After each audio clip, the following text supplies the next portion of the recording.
Hello friends, welcome to Bismi சமையல். இந்த வீடியோவில் இதுவரைக்கும் நீங்கள் கேள்விப்படாத ரொம்ப புதுசான கிச்சன் டிப்ஸ் மற்றும் வீட்டு குறிப்புகள் தான் பார்க்க போகிறோம். ஸோ வீடியோக்குள்ளே போகிறதுக்கு முன்னாடி நம்ம சேனலை நீங்கள் ஃபர்ஸ்ட் டைம் பார்க்குறீங்கன்னா மறக்காமல் சப்ஸ்கிரைப் பண்ணிக்கோங்க. இப்போ நம்ம ஃபர்ஸ்ட் டிப் என்னங்கிறத பார்க்கலாம். மஷ்ரூமில் நம்ம வந்து கிரேவியோ இல்லை மஷ்ரூம் பிரியாணியோ செய்வோம் இல்லையா? ஸோ அந்த மாதிரி செய்யும்போது நிறைய பேர் வந்து இதை க்ளீன் பண்ணுறேன்னு சொல்லிட்டு இந்த மஷ்ரூம்க்கு மேலே இருக்கக்கூடிய தோல் எல்லாத்தையும் உரிச்சு எடுப்பீங்க. அந்த மாதிரி தோலை உரிக்க வேண்டிய அவசியம்லாம் கிடையாது. ரொம்ப ஈஸியாக இதில் ஒரு அழுக்கு கூட இல்லாத அளவுக்கு எப்படி க்ளீன் பண்ணி எடுக்கிறதுன்னு பார்க்கலாம். இதை யூஸ் பண்ணுறதுக்கு முன்னாடி முக்கியமான ஒரு விஷயம் தெரிஞ்சுக்கோங்க. இந்த மஷ்ரூமில் இருக்கக்கூடிய எல்லா பகுதியுமே நமக்கு வந்து எடிபிள் தான், அதாவது சாப்பிடக்கூடியது தான். நிறைய பேர் வந்து இந்த தண்டு பகுதியை உடச்சி கீழே போட்டுருவாங்க. இதுக்கு மேலே இருக்கக்கூடிய ஸ்கின் எல்லாத்தையும் பிச்சு எடுப்பாங்க.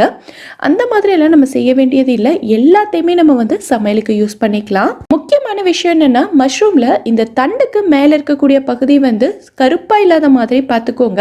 அப்படி கருப்பாக இருக்குது அப்படின்னா அது வந்து ரொம்ப பழைய மஷ்ரூம்னு நம்ம தெரிஞ்சுக்கலாம். இப்போ நான் காட்டுற மாதிரி நல்ல வெள்ளையாக இருக்குது, எல்லாமே நல்ல க்ளோஸ்டாக இருக்குது அப்படின்னா இது வந்து ஃப்ரெஷ்ஷான மஷ்ரூம். இப்போ இதை க்ளீன் பண்ணுறதுக்கு நம்ம யூஸ் பண்ண போகிறது பார்த்திங்கன்னா மைதா தான். மைதா அப்படி இல்லைன்னா அரிசி மாவு, ரெண்டுத்தில் எது வேணாலும் நீங்கள் யூஸ் பண்ணிக்கலாம். இதில் கொஞ்சமாக மாவு தூவிட்டு நல்லா பெரட்டி எடுத்தீங்க அப்படின்னா இந்த மஷ்ரூம் ஃபுல்லாகவே மாவில் நல்லா கோட்டாயிடும். அதுக்கப்புறமா கொஞ்சமாக தண்ணி ஊற்றி நல்லா கொஞ்சம் அழுத்தி தேய்ச்சிங்க அப்படின்னா இதில் ஒட்டி இருக்கக்கூடிய அழுக்கு, அந்த குட்டி குட்டியாக கருப்பாக இருக்கும் பாருங்கள், அது எல்லாமே நமக்கு ஈஸியாக கலண்டு வந்துடும்.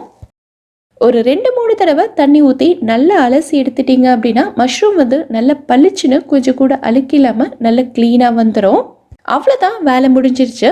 இனி கட் பண்ணிவிட்டு டைரெக்டாக நம்ம சமைக்க ஆரம்பிச்சிடலாம். ஸோ இந்த மாதிரி க்ளீன் பண்ணி பாருங்கள். இந்த டிப் உங்களுக்கு யூஸ்ஃபுல்லாக இருந்ததுன்னா வீடியோக்கு ஒரு லைக் கொடுங்க. இப்போ நம்ம அடுத்த டிப் என்னங்கிறத பார்க்கலாம். இங்கே நான் வந்து வடை தான் செஞ்சிட்ருக்கேன். இப்போ நான் சொல்ல போகிற டிப் வந்து இந்த வடைக்கு மட்டும் இல்லை, பஜ்ஜி, போண்டா இல்லை வடை எல்லாத்துக்குமே வந்து செட் ஆகும். நீங்கள் வந்து ஃபாலோ பண்ணிக்கலாம். பஜ்ஜி, போண்டா, வடைலாம் நம்ம வந்து சுட்டு சூடாக எண்ணெயிலேருந்து வெளியில் எடுக்கும் போது எல்லாமே நல்ல மொறுன்னு இருக்கும். இதுவே சூடாக ஆறுனதுக்கு அப்புறமா பார்த்திங்கன்னா ரொம்ப சாஃப்ட் ஆயிரும்.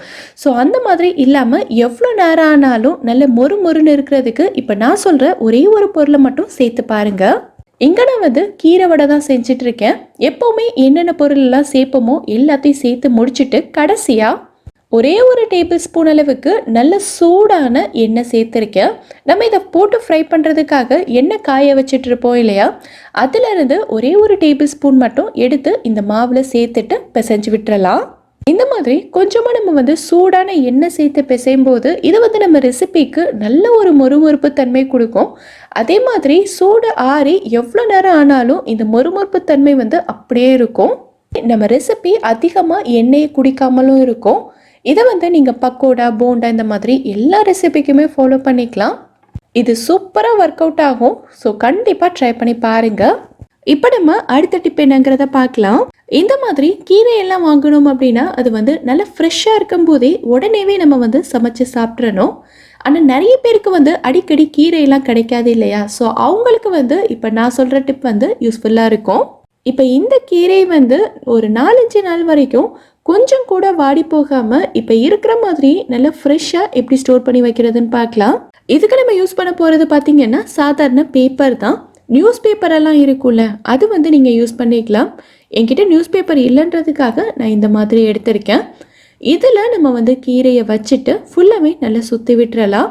கொஞ்சம் கூட எங்கேயும் கேப் இருக்கக்கூடாது. ஸோ அந்த மாதிரி ஃபுல்லாக சுற்றிடுங்க. இது பிரிஞ்சு வராமல் இருக்கணுன்றதுக்காக நான் வந்து ஒரு ரப்பர் பேண்ட் போட்டுக்கிறேன்.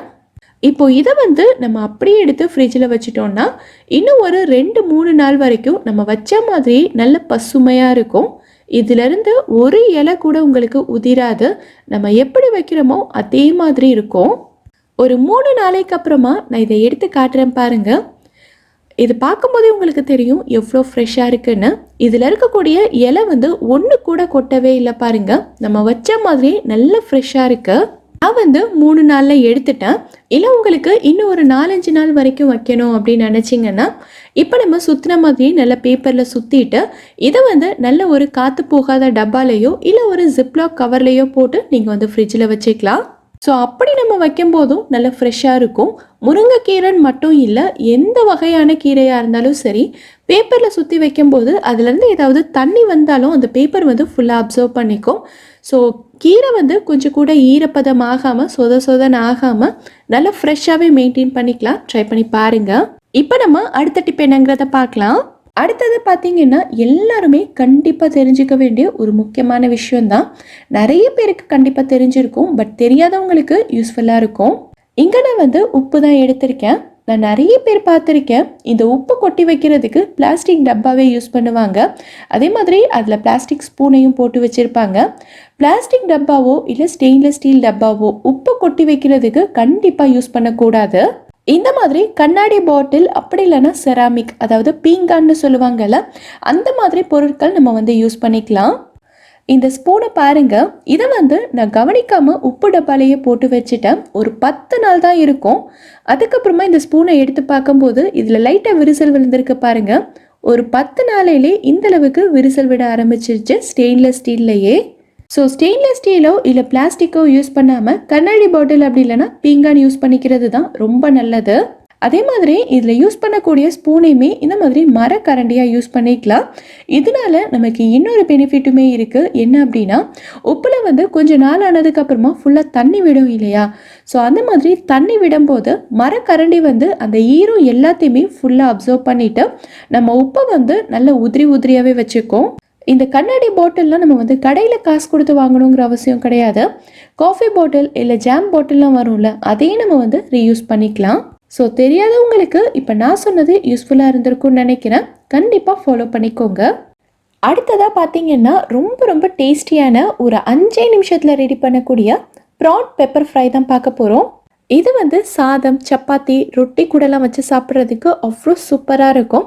நீங்கள் பேச்சுலராக இருக்கீங்கன்னாலும் தாராளமாக ட்ரை பண்ணலாம். 5 நிமிஷத்தில் ரொம்ப சிம்பிளாக செஞ்சு முடிச்சிடலாம்.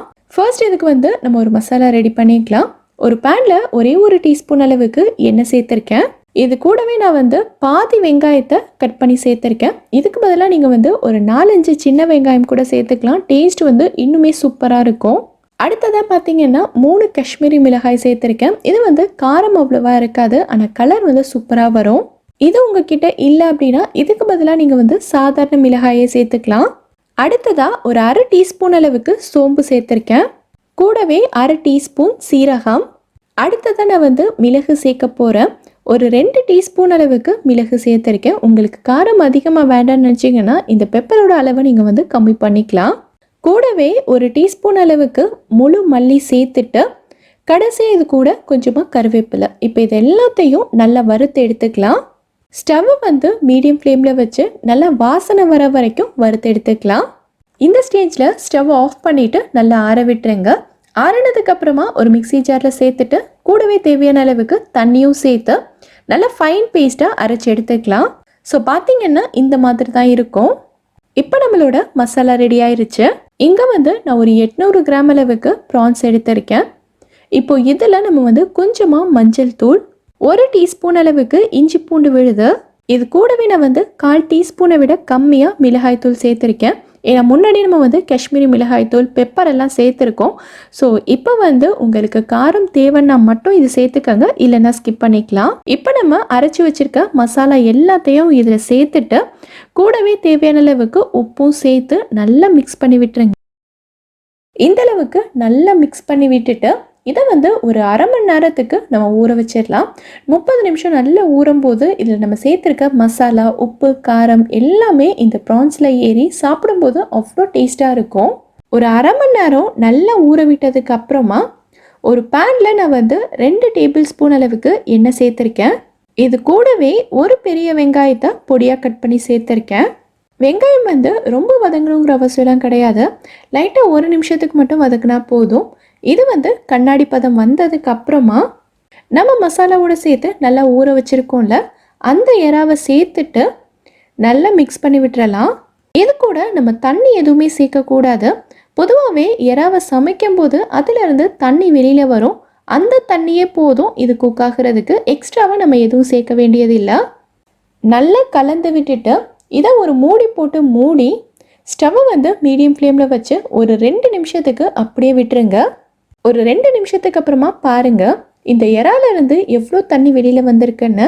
நம்ம இதில் எக்ஸ்ட்ராவா ஒரு சொட்டு தண்ணி கூட சேர்க்கவே இல்லை. இந்த தண்ணியிலே இது இன்னும் நல்லா குக் ஆயிரும். லைட்டாக கலந்து விட்டுட்டு மறுபடியும் மூடி போட்டு மூடிக்கலாம். இடையில அப்பப்போ ஓப்பன் பண்ணி லைட்டாக கலந்து விட்டுட்டே இருங்க. ஸோ ஒரு 10 நிமிஷத்துலேயே பார்த்தீங்கன்னா தண்ணி எல்லாமே வற்றிட்டு இறா நல்லா குக் ஆகி இந்த மாதிரி வந்திருக்கும். இப்போ கொஞ்சமாக கறிவேப்பிலை தூவிட்டு நல்லா கலந்து விட்டுக்கோங்க. அவ்வளோதான், நம்மளோட ப்ரான் பெப்பர் ஃப்ரை ரெடி ஆயிடுச்சு. ஸ்டவ் ஆஃப் பண்ணிக்கலாம். இது சாதம், சப்பாத்தி, ரொட்டி கூடலாம் சாப்பிட்றதுக்கு அவ்வளோ சூப்பராக இருக்கும். செய்கிறதுமே ரொம்ப ரொம்ப ஈஸி தான். கண்டிப்பாக ட்ரை பண்ணி பாருங்கள். ட்ரை பண்ணிவிட்டு எப்படி வந்ததுங்கிறத மறக்காமல் எனக்கு கமெண்ட்டில் சொல்லணும். ஸோ இந்த வீடியோவில் நான் சொல்லியிருக்க விஷயங்கள் எல்லாமே உங்களுக்கு ரொம்பவே யூஸ்ஃபுல்லாக இருந்திருக்கும்னு நினைக்கிறேன். இதிலிருந்து ஏதாவது ஒரு விஷயம் உங்களுக்கு யூஸ்ஃபுல்லாக இருந்தாலும் மறக்காமல் எனக்கு கமெண்ட்டில் சொல்லுங்கள். இந்த வீடியோ பிடிச்சிருந்தா லைக் பண்ணுங்கள். உங்கள் ஃப்ரெண்ட்ஸ், உங்கள் ஃபேமிலி மெம்பர்ஸ்க்கு இந்த வீடியோ யூஸ்ஃபுல்லாக இருக்கும்னு நினச்சிங்கன்னா கண்டிப்பாக ஷேர் பண்ணுங்கள். மறக்காமல் நம்ம பிஸ்மி சமையலுக்கு சப்ஸ்கிரைப் பண்ணிவிட்டு பக்கத்தில் இருக்கக்கூடிய பெல் ஐக்கானில் ஆப்ஷன் ஆலும் கிளிக் பண்ணுங்கள். தேங்க்யூ.